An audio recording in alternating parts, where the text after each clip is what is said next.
Rikualifikimi të gjithë operatorëve konkurrues përveç fituesit. Eliminimi i ofertës me vlerë më të ulët. Kjo është marka e tenderave që kryen Benet Beci në favor të miqve të tij. Megjithëse është i pandehur për korrupsion, Beci vazhdon të mbetet titullar i autoritetit kontraktues, ndërsa firmën e fundit ia delegon nënkryetarit. Formulari i shpalljes së fituesit i është dërguar nga Beci këtë radhë biznesmenit Fernand Nuha, pronari SMO Union SHPK. Bëhet fjalë për tenderin e Bashkisë Shkodër, rikonstruksioni i rrugës Bregu i Detit Velipoj, i njoftuar më 6 mars 2026. Për projektin janë ndarë mbi 571 milion lek, pa përfshirë TVSH. Open Data Albania i ka vendosur procedurës një flamur të kuq për sinjalizimin e riskut të korrupsionit. Në datën e mbajtjes së tenderit më 24 mars 2026, aplikuan 27 operatorë ekonomik dhe bashkime firmash. Megjithatë, tenderi dyshohet se është me fitues të paracaktuar. Kjo përforcohet nga fakti se oferta fituese e prezantuar nga SMO Union SHPK nuk ishte më e ulta. Kështu, Nika SHPK, megjithëse kishte ofertë më ekonomike, është mes të skualifikuarve nga komisioni i Benet Becit. Një shqetësim tjetër që lind nga shqyrtimi i dosjes së tenderit është koha e zgjedhur për punimet. Tani që fillon sezoni turistik, do të nisin zhurmat e makinerive të Fernand Nuhës.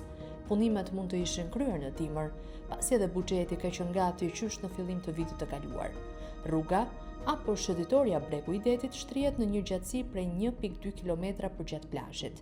Ajo është projektuar dhe ndërtuar në vitin 2014, por ka marrë her pas here investime. Ndoshta me pak mirëmbajtje mund të bëhej gati edhe për sezonin e ri turistik, pa që nevoja për rekonstruksion total. Dhe pas këtij procesi fiktiv, kontrata jepet biznesmenit që mashtron të tendera.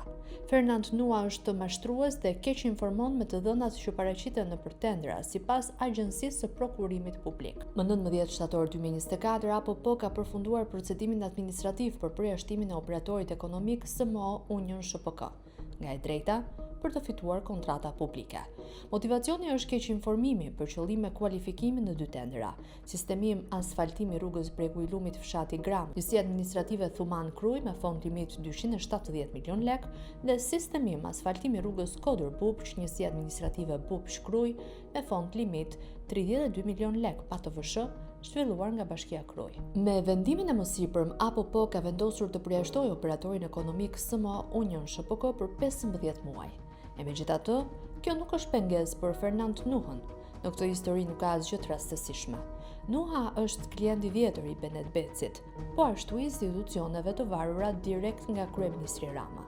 Përmendim këtu Fondin Shqiptar të Zhvillimit, ku Nuha ka marrë llokma nga projekte të kushtueshme. 3 vjet më parë, FSHZ do të harxhonte shifra kolosale për ndërtimin e 2 segmenteve që lidhin rrugët nacionale me pistën ku mendohet të organizohet Formula 1. Ky projekt njihet zyrtarisht me emrin Auto Moto Park, me vendodhje në Bashkinë e Elbasanit.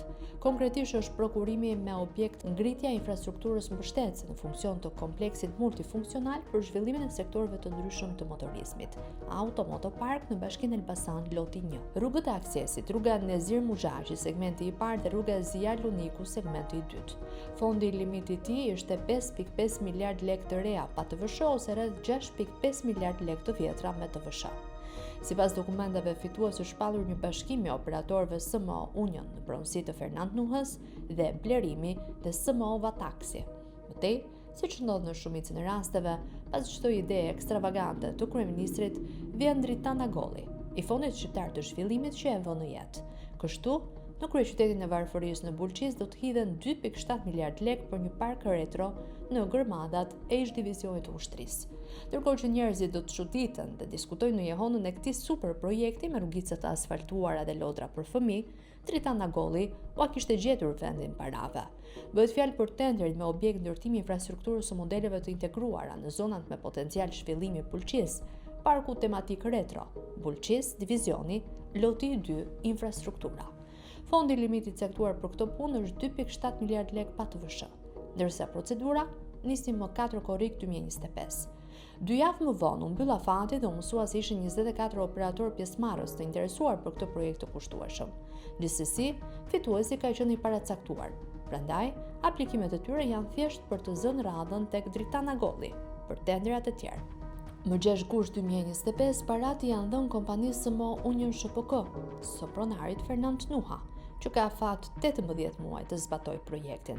Për shkeljet e vërejtura, procedura ka merituar flamur të kuq.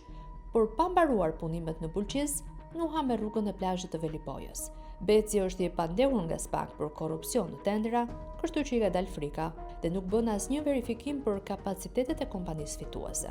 Nuk e ka problem se si do të shkojë sezoni turistik, por vetëm ecën para dhe bën para.